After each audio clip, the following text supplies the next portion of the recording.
محمدا عبده ورسوله أرسله بالحق بشيرا ونذيرا وداعيا إلى الله بإذنه وسراجا منيرا صلى الله عليه وعلى آله وأصحابه وبارك وسلم تسليما كثيرا كثيرا.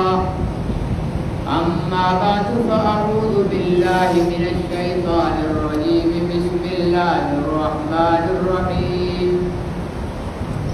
فإن آمنوا بمثل ما آمنتم به فقد اهتدوا فإن تولوا فإنما هم في شقاق فسيكفيكهم الله. صدق الله العظيم وبلغنا رسوله النبي الكريم ونحن على ذلك لمن الشاهدين والشاكرين والحمد لله رب العالمين.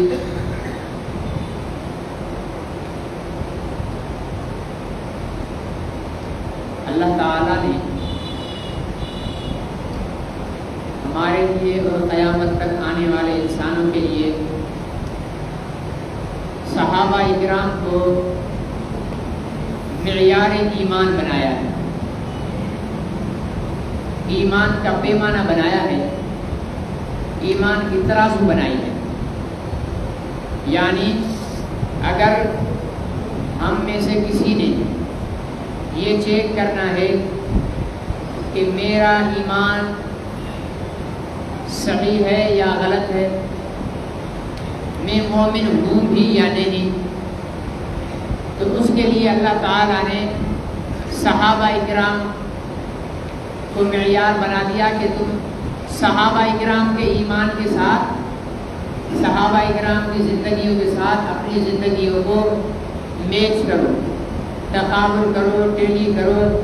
اگر مشابہت ان کے ساتھ ہے تو تمہارا ایمان ہے، اگر ان کے ساتھ کہیں بھی تمہارا میچ نہیں ہو رہے، ٹھیک ہے نا جی، ان جیسی کہیں پر بھی تمہاری مماثلت نہیں ہو رہی تو پھر تمہارا ایمان.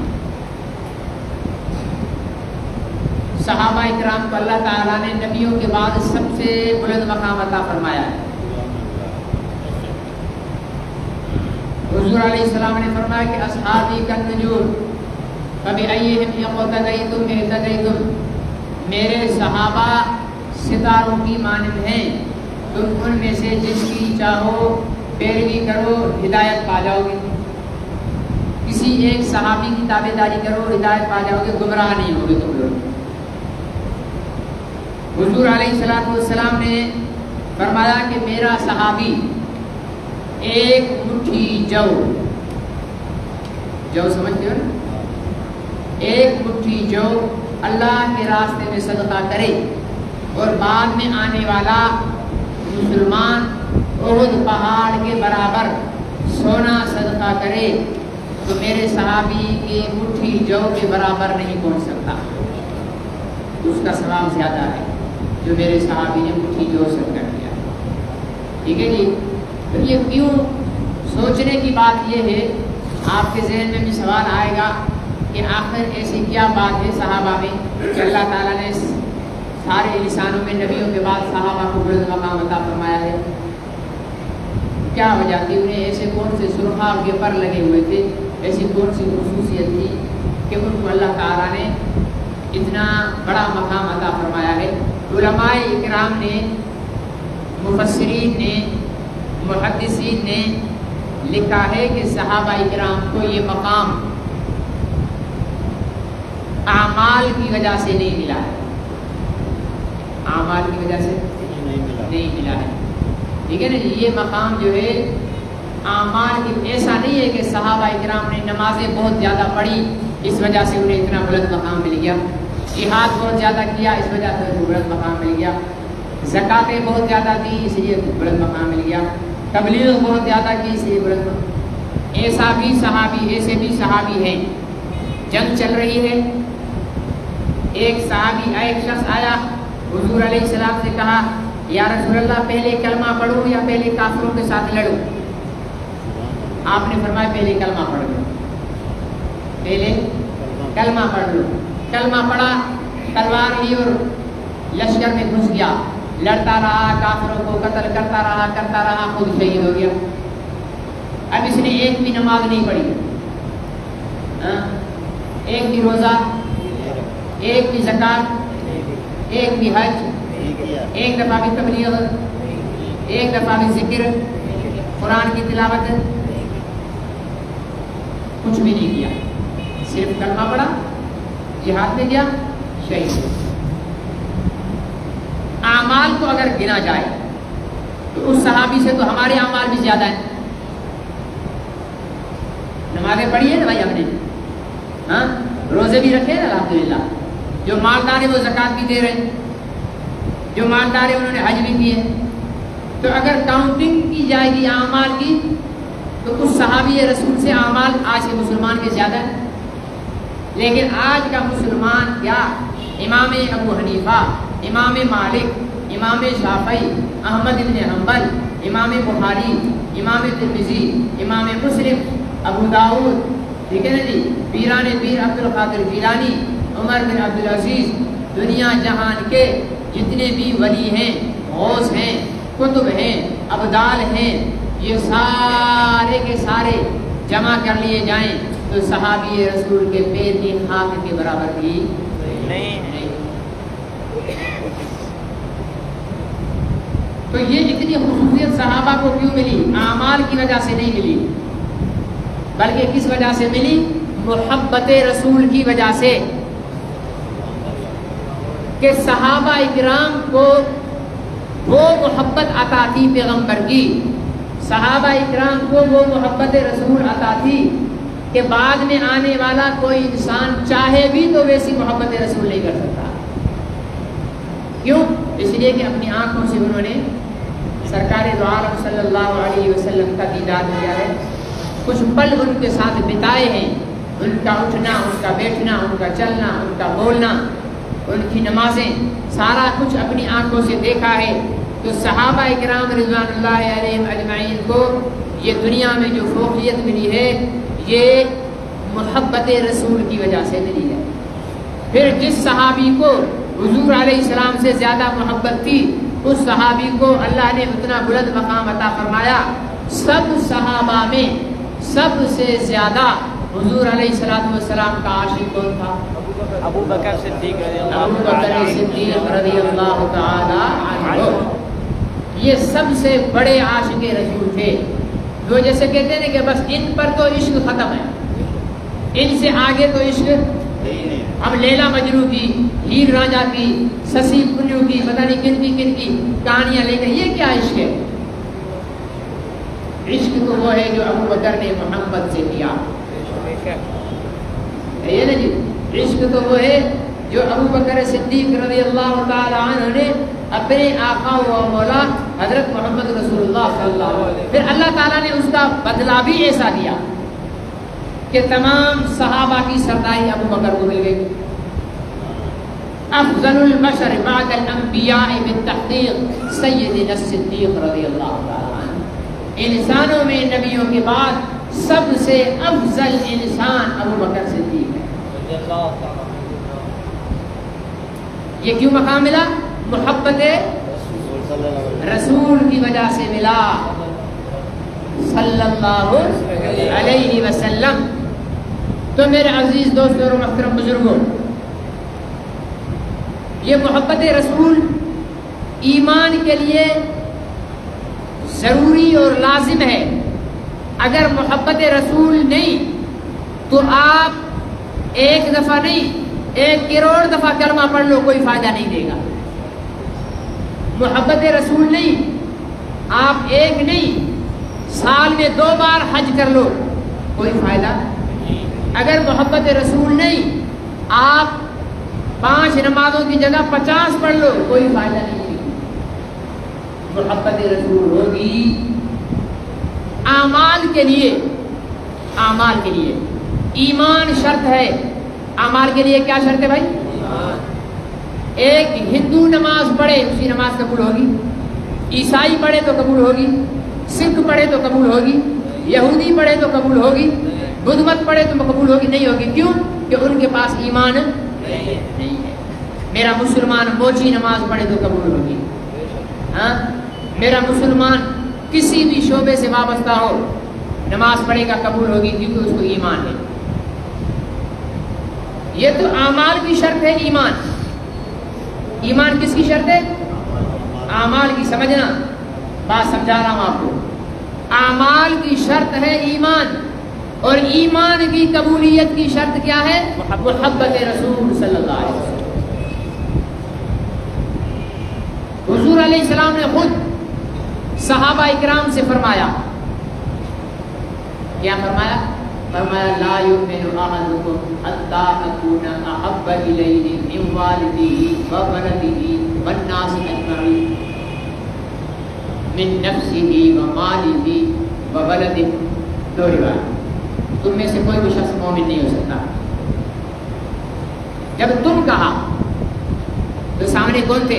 صحابہ. بولو. صحابہ کا نام لیتے ہوئے روزہ لگ رہا ہے. صحابہ نام لے کر روزہ ہلکا ہوگا. ٹھیک ہے نا جی. سامنے صحابہ بیٹھے ہوئے تھے. اب میرے سوال کا جواب دو. صحابہ نمازی تھے یا بے نمازی؟ صحابہ روزہ خور تھے یا روزہ دار؟ صحابہ مجاور تھے یا مجاہد؟ صحابہ قرآن شریف سے بھاگنے والے تھے یا قرآن کے قاری؟ قرآن کے قاری. صحابہ اکرام حاجی تھے یا میلوں پر جانے والے؟ ہم تو میلوں پر جانے والے لوگ ہیں نا. آج بٹائی کا میلہ، آج سچن سرمست کا میلہ، آج عبداللہ صاحب غازی کا میلہ، آج حضرت قبلہ سائیں کلندر شہباز کا میلہ. ٹھیک ہے جی. اور اب تو ماشاءاللہ ٹنڈواتر میں بہت سے میلے ہونے لگے ہیں. ہم تو میلوں کے چکر میں رہتے. صحابہ میلوں کے چکر میں نہیں رہتے تھے. صحابہ حج کرنے والے، صحابہ نمازی، صحابہ غازی، صحابہ مجاہد، صحابہ شہید، قرآن کے قاری، سارے اعمال موجود. اور یہ بات نبی کو پتہ ہے. یہ بات نبی کو جانتے ہوئے بھی فرما رہے ہیں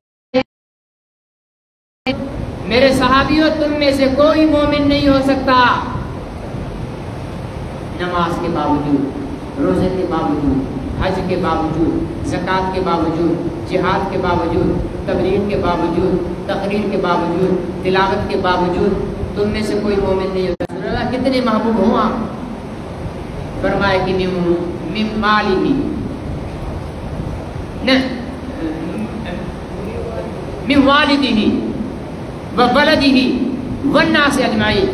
اپنے باپ دادا سے، اپنی اولاد سے، دنیا کے ہر انسان سے. دوسری روایت میں من نفسہ اپنی جان سے، ومالہ اپنے مال سے، وولدہ اپنی اولاد سے زیادہ. جب تک میں محبوب نہیں ہوں گا تم مومن. جب مومن نہیں ہو سکتے تو پھر نمازیں کچھ بھی نہیں، پھر روزے، یہ پٹکا اور یہ داڑھی سب گیا، ختم. ٹھس ہوا نکل گئی، غبارہ تھا، پن لگاؤ، سارا ختم. محبت رسول ہوگی تو ہمارے اعمال ٹھوس ہوں گے، مضبوط ہوں گے. ان کو کوئی باطل کی پن، ان کو کوئی کفر کی پن ختم نہیں کر سکتی ہے. اب ہمیں دیکھ لینا چاہیے، اپنے آپ کو ٹٹول لینا چاہیے. میں اپنے آپ کو ٹٹولوں، آپ اپنے آپ کو ٹٹولو. یہ تو حضور نے فرمایا، اللہ نے خود فرمایا قرآن پاک کے اندر النبی اولا بالمؤمنین من انفسہم. قرآن میں النبی، نبی اولا زیادہ حق رکھتا ہے. ٹھیک ہے نا. النبی اولا بالمؤمنین ایمان والوں کے لیے من انفسہم ان کی جان سے بھی، ایمان والوں کی جان سے بھی نبی کا حق ایمان والوں پر زیادہ ہے. اب ہمیں خود سوچ لینا چاہیے، غور کر لینا چاہیے کہ ہم میں نبی پاک صلی اللہ علیہ وسلم کی کتنی محبت ہے. ٹھیک ہے نا. بس کبھی کبھار کوئی مجاہد اٹھ کر بتا دیتا ہے کہ ہاں مجھے محبت ہے، جیسے غازی ممتاز قادری. ٹھیک ہے نا جی. یا جیسے غازی علم الدین یا غازی عبد القیوم. ٹھیک ہے نا جی. اس قسم کے بہت سارے عشاقان رسول کبھی کبھی بتا دیتے ہیں. ورنہ ہم لوگ چوری کھانے والے عاشق ہیں. کیا کھانے والے عاشق ہیں؟ چوری کھانے والے عاشق ہیں. حلوہ مل جائے حضرت صاحب کو تو بہت بڑے عاشق ہیں. ٹھیک ہے نا جی. نذرانہ مل جائے حضرت صاحب کو تو بہت بڑے عاشق ہیں. وہ مجنوں جو ہے نا، وہ مجنوں لیلا مجنوں، ٹھیک ہے جی، مالدار تھی. مجنوں گرفتار ہو گیا. لیلا کو پتہ چلا کہ میرا مجنوں گرفتار ہے. آج آپ بھی تھکے ہو، رات جاگے ہو نا سارے، اس لیے اب تھکے ہوئے آپ لوگ، اس لیے بول نہیں رہے ہو. گرفتار ہو گیا. لیلا نے کیا کیا؟ چوری جو ہے نا، چوری سمجھتے ہو، ہندی میں بولتے گٹی، ٹھیک ہے نا جی، وہ روٹی کو دیسی گھی میں یا مکھن میں وہ توڑ مروڑ کر پھر اس میں گڑ چینی وغیرہ جو کچھ بھی ڈالنا ہو وہ ڈال کر پھر وہ کھائی جاتی. سبحان اللہ، ٹھیک ہے نا جی. ابھی بھلے پرات بھر کر رکھ لیا، ہمارے سامنے کوئی بھی نہیں کھائے گا، ٹھیک ہے نا، افطاری کے بعد. تو وہ چوری کہلاتی ہے. لیلا نے ایک بچے کو بلایا، اس کو خرچی دی اور اسے کہا کہ یہ چوری ہے، یہ ڈبہ لے جا، جیل میں جا کر پوچھ مجنوں کون ہے. جو بولے کہ میں مجنوں ہوں، اس کو جا کر یہ چوری دے دے اور کہہ کہ یہ میری لیلا نے دی ہے. ٹھیک ہے جی. اب جہاں بچہ گیا، دیسی گھی کی خوشبو جیل کے اندر داخل ہو گئی، پھیل گئی. پوچھا بھائی مجنوں کون ہے؟ ایک میرے جیسا بیٹھا ہوا تھا، ٹھیک ہے نا جی. اس نے کہا میں دیکھا بھائی دیسی گھی کی خوشبو آ رہی ہے، یہ جو مجنوں کا پوچھ رہا ہے تو ضرور یہ کھانے کی چیز ہی آئی ہوگی. اب اس نے کہا کہ جی میں ہوں. چٹ کر کے صاف کر کے انگلیاں والا ڈبہ واپس دے دیا. 1 دن 2 دن 3 دن کھاتے کھاتے ایک دن لیلا نے سوچا کہ دیکھو تو صحیح کہ یہ واقعتاً کوئی مجنوں ہے بھی صحیح حقیقی یا کوئی اور کھا جاتا ہے. چنانچہ لیلا نے خالی ڈبہ بھیجا. کیا بھیجا؟ خالی ڈبہ بھیجا اور کہا کہ جا کر پوچھو کہ مجنوں کون ہے. جو بولے کہ مجنوں ہوں تو اس کو بول کے یہ تیری لیلا نے خالی ڈبہ بھیجا ہے، اس کو اپنے خون سے بھر کر دے. اب جناب بچہ جب گیا تو ڈبہ خالی تھا، خوشبو نہیں پھیلی ہوئی تھی. اس نے پوچھا مجنوں کون؟ اب وہ جو میرے جیسا بیٹھا ہوا تھا نا 2 نمبری، اس نے اصلی مجنوں کی طرف اشارہ کیا، وہ بیٹھا ہوا ہے کونے میں. اس بچے نے اس کو بولا کہ لیلا نے بولا ہے کہ اس کو جو ہے اپنے خون سے بھر کر دو. اس نے اپنے بازو کو چوٹ لگائی اور پیالے میں خون بھرنے لگ گیا. تو پتہ چلا کہ چوری کھانے والا اور تھا اور خون دینے والا ہم ہیں. چوری کھانے والے ہم کیا ہیں؟ ہم 12 ربیع الاول پہ مٹھائی کھائیں گے، ٹھیک ہے نا جی. ہم جو ہے وہ ہر سویم چہلم پہ عرس پہ مٹھائیاں کھائیں گے، ٹھیک ہے نا. اور ہم تراویح ختم ہوئی، ہم نے مٹھائی کھائی. مٹھائی کھانے والی ساری باتیں ہمیں یاد ہیں اور وہ کرتے ہیں. لیکن خون دینے والے مجنوں ابو بکر ہے، خون دینے والا مجنوں عمر ہے، عثمان ہے، علی ہے، بلال یاسر ہے، ہاں سلمان فارسی ہے. 13 بدر کے صحابہ جو شہید ہوئے وہ ہیں، 70 احد میں جو شہید ہوئے وہ ہیں. یہ صحابہ اکرام رضوان اللہ علیہم اجمعین یہ جان دینے والے عاشق تھے، ٹھیک ہے نا جی. تو دنیا میں ہماری عزت نہیں ہے، کچھ بھی کر لو. جہاں دیکھو گے خون ناحق بہ رہا ہے تو وہ مسلمان کا ہوگا.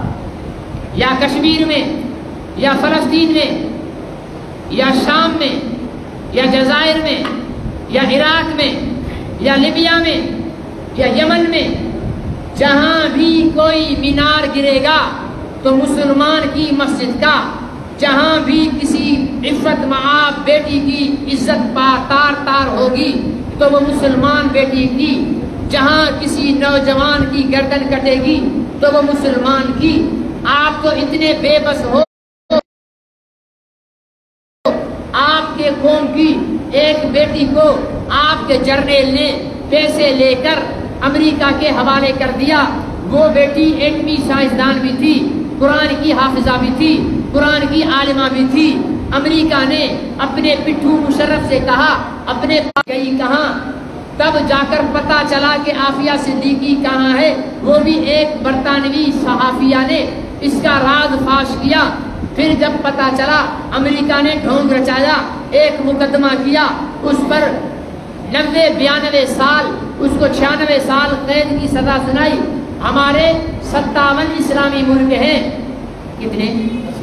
57 اسلامی، یہ میں بتا رہا ہوں محبت رسول چھوڑنے کی سزا. 57 اسلامی ملک ہیں دنیا کا پیٹرول کرنے والے 6 ملک ہیں جن کے اتحاد کا نام ہے اوپیک. کیا نام ہے؟ اوپیک. ان اوپیک ممالک میں 5 ملک مسلمانوں کے ہیں، 1 ملک عیسائی ہے. یعنی اگر روزانہ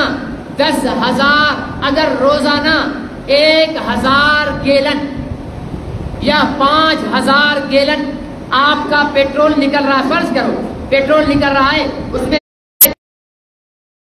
مسلمانوں کی ملکیت ہے، 1000 گیلن عیسائیوں کی ملکیت ہے. زیادہ پیٹرول کس کا ہوا؟ مسلمانوں کا پیٹرول ہوا. آپ کے پاس پیٹرول کے وسائل موجود، اگر آپ سارے مل جائیں تو دنیا کی سب سے بڑی ناقابل تصدیق فورس بن سکتی ہے. کسی اور ملک نے امریکہ سے نہیں پوچھا کہ سردار حضرت آقا بھلے آپ آفیہ کو مار دیں، سولی چڑھا دیں، لیکن اتنا تو بتا دیں کہ آفیہ بیچاری کا قصور کیا ہے. قصور پوچھنے کی بھی طاقت نہیں ہے. آپ کی بے بسی کا اندازہ لگائیں. فلسطین 70 سال ہونے کو آئے ہیں، آزادی کی جنگ لڑ رہا ہے. کشمیر 70 سال ہو گئے ہیں، آزادی کی جنگ لڑ رہا ہے. لڑ رہا ہے نہیں لڑ رہا؟ کشمیری کہتے ہیں ہمیں آزادی دو. انڈیا آزادی نہیں دیتا.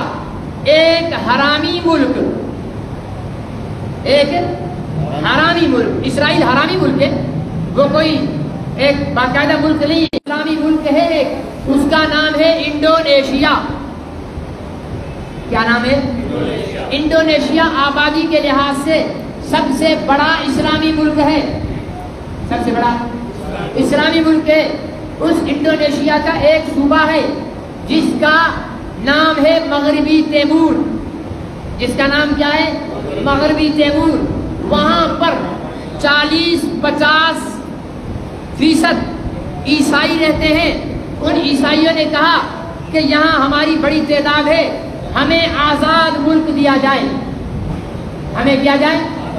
آزاد ملک دیا جائے. مغربی تیمور والوں نے تحریک چلائی، عیسائیوں نے. انڈونیشیا کی حکومت نے تحریک چلائی.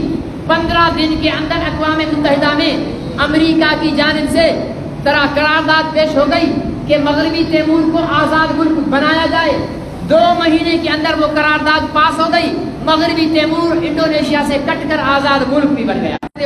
لیکن عیسائیوں نے، کفر کی طاقتوں نے 2 مہینے کے اندر مسلمانوں کے ملک سے کاٹ کر ایک آزاد ملک بنا دیا. اس سے زیادہ بھی کوئی سنت ہوگی. یہ کیوں ہے؟ اس لیے ہے کہ ہمارا تعلق نبی پاک سے کٹ گیا. الفاظ بڑے سخت ہیں، کٹ گیا. یہ کہنا بھی زبان کٹتی ہے اس سے، لیکن حقیقت یہی ہے ہمارا نبی سے تعلق صرف انگوٹھے چومنے تک رہ گیا. ہم حلوہ کھانے سے تعلق صرف کبھی کوئی کسی نے گستاخی کی، ہم نے ریلی نکال دی اور نعرہ لگا دیا غلام یہ رسول میں موت بھی قبول ہے. یہ لگاتے ہیں نا ہم نعرہ؟ نہیں لگاتے. گلے پھاڑ پھاڑ کر میرے جیسا مولوی گڑے پھاڑ پھاڑ کر تقریر کرتا ہے، اور آپ جیسے سامعین نعرے لگاتے ہو. چاہیں جس کو چاہیں اٹھا کر لے جائیں، گم کر دیں، مار دیں، لاش پڑی ہو، کوئی پوچھنے والا نہیں. مسلمان اس سے بڑی ذلت کیا ہوگی؟ آپ کے پاکستان میں 7 سال بلکہ 3 سال کی بچیوں کے ساتھ بھی ریپ کیا گیا. یہ ڈوب مرنے کا مقام نہیں ہے. ریپ کرنے والے یہودی آئے تھے یا عیسائی آئے تھے؟ ہمارے مسلمان تھے. یہ خدا کا عذاب ہے کہ ان لوگوں سے خدا نے غیرت اور شرم اور حیا چھین لی کہ وہ چھوٹی چھوٹی بچیوں سے ریپ کرنے لگ گئے.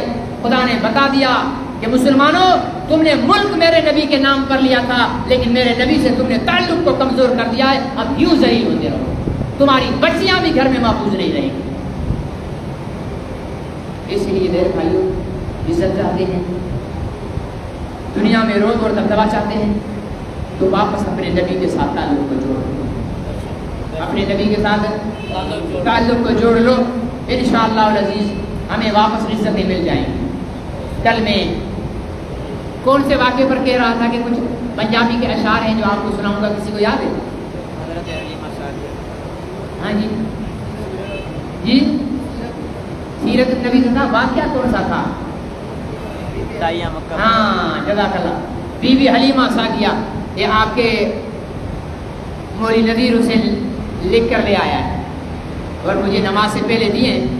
تو اس کے اندر شاعر نے حضرت حلیمہ سعدیہ کا حضور علیہ السلام کو لینا، وہاں لے جانا، وہاں پرورش کرنا، اس چیز کو شاعر نے اشعار کے اندر کرم بند کیا ہے. کہتا ہے کہ کدے بیندی سی او ڈگدی ڈھیندی رہندی سی. یہ پنجابی ذرا زیادہ سمجھتے ہوں گے، ٹھیک ہے نا. ہم جیسے ہمیں تو بولنا بھی صحیح نہیں آئے گی. کہتے کدے اٹھدی سی کدے بیندی سی کدے ڈگدی ڈھیندی رہندی سی، اونوں کوئی نہ کول بٹھاندا سی، اونوں کوئی نہ نال رلاندا سی. اس کا دن کیسے گزرتا تھا جس کی اونٹنی بھی سب سے زیادہ کمزور تھی. او دل ہاں اس ڈاچی دی جیڑی مائی سی او دا نام حلیمہ دائی سی. سبحان اللہ نہیں بولنا گناہ ہو جائے گا، ٹھیک ہے نا جی. آخر وچ مکے آئی سی، آخر وچ مکے آئی سی، آ کے وہ پچھتائی سی. کوئی بچہ نہیں مل رہا تھا، پچھتائی سی. ہر بوا اس کھڑکایا سی، ہر بوا اس کھڑکایا سی، انہوں خیر کسے نہ پایا سی. ہر دروازہ بجایا لیکن کسی نے کچھ اس کو نہیں دیا دائی حلیمہ کو. ہر دردی بڑی سوالی سی، او دی جھولی پھر بھی خالی سی. جدو ساریوں پاسوں رہ گئیے سرکار دے بوئے بے گئیے. جب ہر جگہ سے گھوم کر آ گئی تو آ کر سرکار کے دروازے پہ بیٹھ گئی. اب سبحان اللہ بالکل نہیں بولنا یار، سبحان اللہ نہیں بولنا. سبحان اللہ کے بغیر پڑھنا ہی ایسا جیسے اندھوں میں یا قبرستان میں جا کر پڑھ رہے ہیں. یہ احساس ہو کہ یہاں زندہ انسان بیٹھے ہوئے ہیں. جدو ساریوں پاسوں رہ گئی ہے سرکار دے بوئے بے گئی ہے، آخر او بوا ملیا ہے جتوں خالی نہ کوئی ولیا ہے. رحمت دا جھولا جھلیا ہے سرکار دا بوا کھلیا ہے. ایک لونڈی باہر آئی ہے، کنیز لونڈی جو ہے باہر آئی دروازے سے. ایک لونڈی باہر آئی ہے، دائی ول جھاتی پائی ہے. ٹھیک ہے نا، جھاتی میرے خیال سے کہتے ہیں دیکھنے کو کہتے ہیں. ہاں اس کو اٹھایا ہے، پہلے سینے لال لگایا ہے. اونوں کہندی ہے تینوں نال لے جاواں میں ایک نوری مکھ وکھاواں میں. ساڈے ویڑے او چن چڑھیا ہے. یہ کون بول رہی ہے؟ لونڈی بول رہی ہے. ساڈے ویڑے او چن چڑھیا ہے جدا چن نے بھی کلمہ پڑھیا ہے.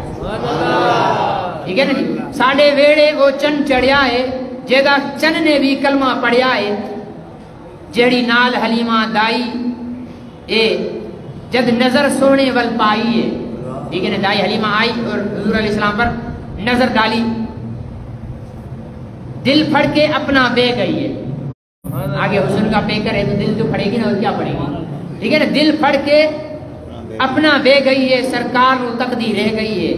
اج جاگیا بخت حلیمہ دا ملیا لجپال یتیماں دا. کوئی لوری آپ سنا دیے نالے صدقے واری جان دیے. بنو سعد دیاں جو دائیاں نے چل کول حلیمہ نہیں ہے. تو دوسری اس کی ہمجولیاں آئیں کہنے لگی سب پوچھن تو باہر آندی نہیں سانو شکل دکھاندی نہیں، کتھوں کھاندی ہیں کتھوں پیندی ہیں. بولی حلیمہ دائیاں نو. اب دائیوں کو جواب دے رہی ہے، کہتی ہے خیریت پوچھن آئیاں نو. بولی دائی حلیمہ دائیاں نو خیریت پوچھن آئیاں نو. نہ میں باہر آندیاں نہ تہانوں شکل دکھاندیاں، نہ کھاندیاں نہ پیندیاں. جاندی نہیں کسی بھی پاسے میں بس ویڑے وچ گھم لیندیاں. جدوں مینوں بھک لگدی ہے سرکار دا منہ چم لیندی. ہاں جی نا جی، جدوں مینوں بھک لگدی ہے سرکار دا چہرہ چم لیندیاں. خوب بس یہ اتنی ہے. یہ آگے دوسری شاعر لکھی ہوئی ہے. تو یہ اشعار میں نے بتایا نا کہ شاعر لکھنے والے نے حضور علیہ السلام کی شان پہ کتنے اشعار لکھے تھے؟ یہ محبت کرنے والے لوگوں کے مختلف. انشاءاللہ جمعرات کو آپ کو ایک اور اس بہترین شاعری سناؤں گا. حضور علیہ السلام کے عشق اور محبت میں ڈوبے شاید ہمارے مرے ہوئے اس جاگ جائیں. ٹھیک ہے نا جی. اللہ تعالیٰ سے دعا کریں اللہ تعالیٰ ہمیں حضور علیہ السلام. چکی کے بیچ میں ایک کیا ہوتا ہے؟